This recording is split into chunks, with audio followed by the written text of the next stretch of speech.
Hi, this is Scott Garibay, and today we're going to talk about Dungeons & Dragons. We're talking about Kelsey Dionne. We're going to talk about Shadowdark, and we're going to talk about Kelsey Dionne sweeping the Ennies, right? Her Shadowdark game.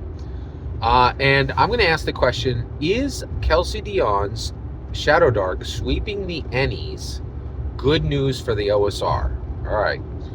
So a little bit of setup here. All right, let's go.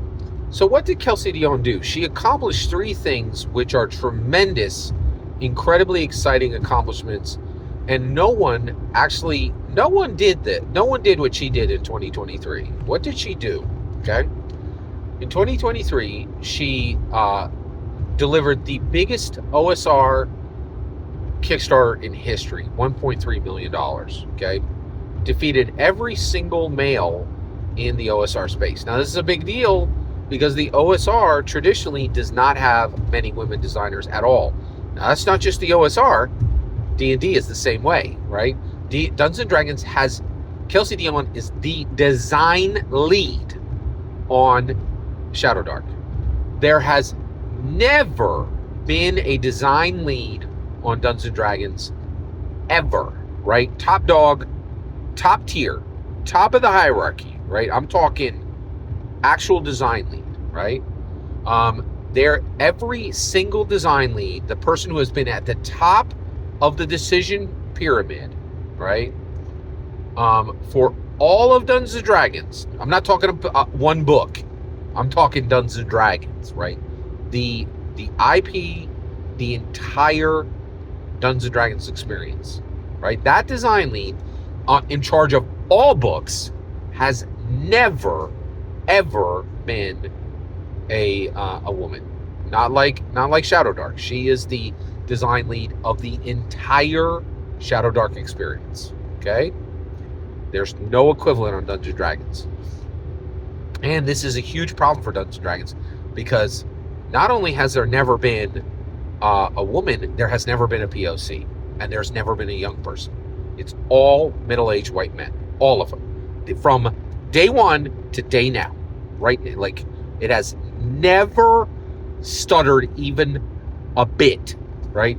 That is a succession of failure for 5 decades.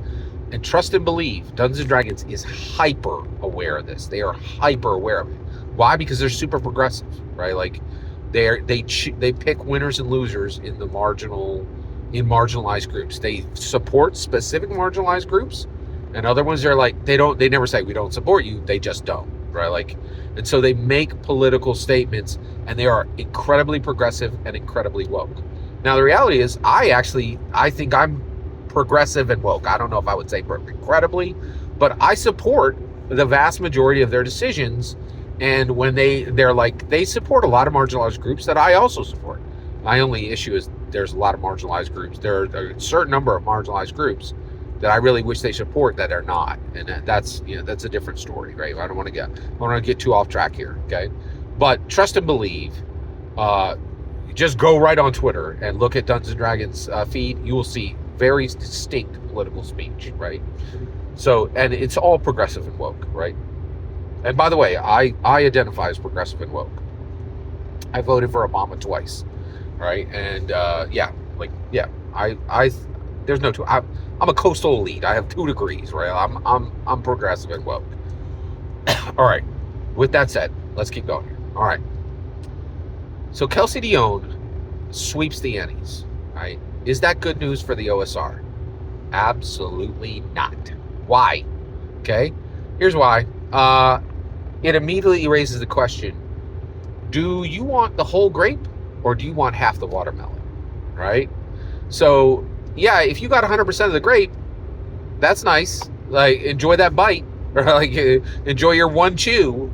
But if you get half the watermelon, right, you can feast and you can invite friends, right? And that's the issue. OSR is just a super tiny little niche within, it's a niche, right? Dungeons & Dragons is a global brand. Now, what's that got to do with Kelsey Dionne? Guess what? In my humble opinion, Kelsey Dionne sweeping the Ennies didn't accomplish anything except the following thing. It put her number 1 on the list for Dungeons & Dragons design lead. Now, why would that happen? Well, Dungeons & Dragons can't just sit here and continue to go, oh, we're progressive and woke, and then continue to put forward middle-aged white males as the design lead. They can't do that. There's a dissonance, okay? So they need a female design lead, right? Now, what is the short list? Well, I'll give it to you in my opinion. Deborah Ann Woll. Yes, the lady who was who was on True Blood, and who was, I think she was the secretary on, or administrative assistant, excuse me, on Daredevil, right? So she has a pretty, I think she kind of has a marginal career in Hollywood, but she is actually on the short list for design lead, in my humble opinion, for Dungeons & Dragons. And the reason why is she actually wrote a D&D canon book. She wrote an adventure that went with the second, with the second Dungeons & Dragons canon cookbook, right?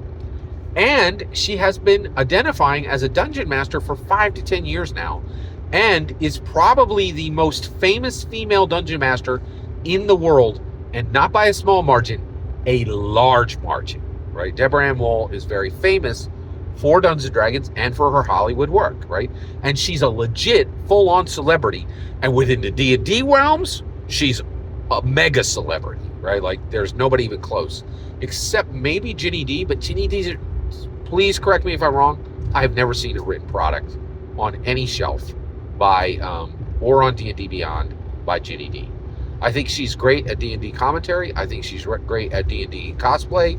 I think she's great at D&D narrative transition, but I don't think she's a writer or a designer, and I've never seen her identify as either, okay?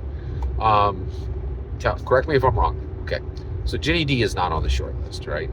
Deborah Ann Woll, Kelsey Dionne, major designer who has worked on multiple books, and I think she even had, I don't know if she's been a design lead on a single book, right?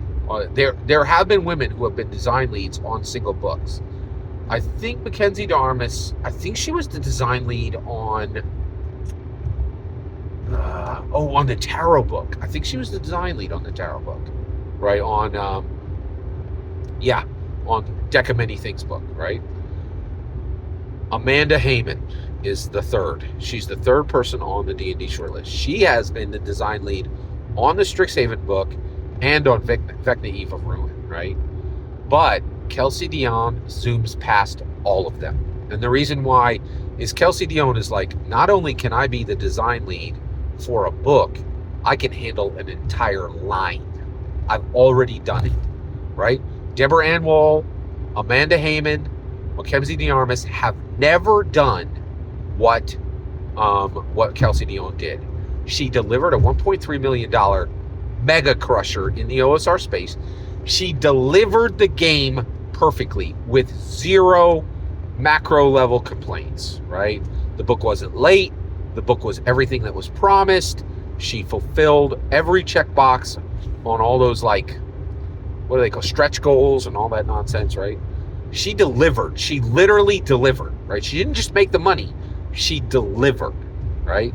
And delivered the whole product. Shipping, everything, right? Amanda Heyman, Deborah Ann Woll, Kelsey Dionne, they have never done that. They have never delivered their own game. It's lock, stock, and barrel, and overcome every obstacle there is to doing that. They have never done it. They've been design leads on single books, right? And they had an entire team behind them helping with all that small stuff. Whereas Kelsey Dionne wore half the hats in that process, right? Arcane Library is not a large company, right? So she has shown competence that no other woman on the short list for D&D design lead has ever shown, right?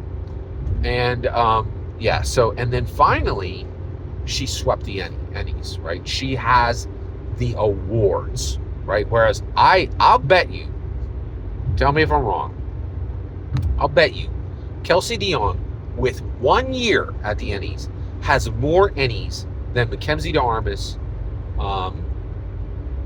Deborah Ann Woll, and Amanda Heyman combined in 1 year, right? So she's just zoomed past all of them, right? So the reality is, this means nothing. There are 0 points earned by the OSR. All this did is, in my humble opinion, is shine a gigantic spotlight on Kelsey Dionne, going, that's your next design lead for Dungeons and Dragons. The biggest tabletop role-playing experience, the biggest tabletop role-playing intellectual property in the world. There's a mega killer achiever when it comes to getting stuff done. That is your next design lead. And D&D needs that, right? Because their books, yeah, what's the biggest thing that's going to happen to Kelsey Dionne at the next OSR event, right? Like, what can happen as the Ennie award-winning OSR celebrity, right? Like, queen of the OSR. What's the biggest thing's going to happen? At Origin next year, they're like, oh, hey, we have fresh Snapple. What happens if she becomes the D&D design lead? Oh, Kelsey Dionne, do you have a minute to meet Zendaya? We're considering her for the next, we're considering her as the main star for the sequel to Dungeons & Dragons: Honor Among Thieves. Do you want the whole grape, or do you want half the watermelon, right? OSR earns 0 points for this. All that happened is a gigantic high spotlight, like a Batman signal in the sky spotlight just shone on Kelsey Dionne, going, this is the next Dungeons & Dragons design lead, in my humble opinion. Every single word you just heard is my humble opinion. The important part is when I can hear your humble opinion, when you get in the comments and send your traffic. Please consider subscribing, and have a fetch millennium.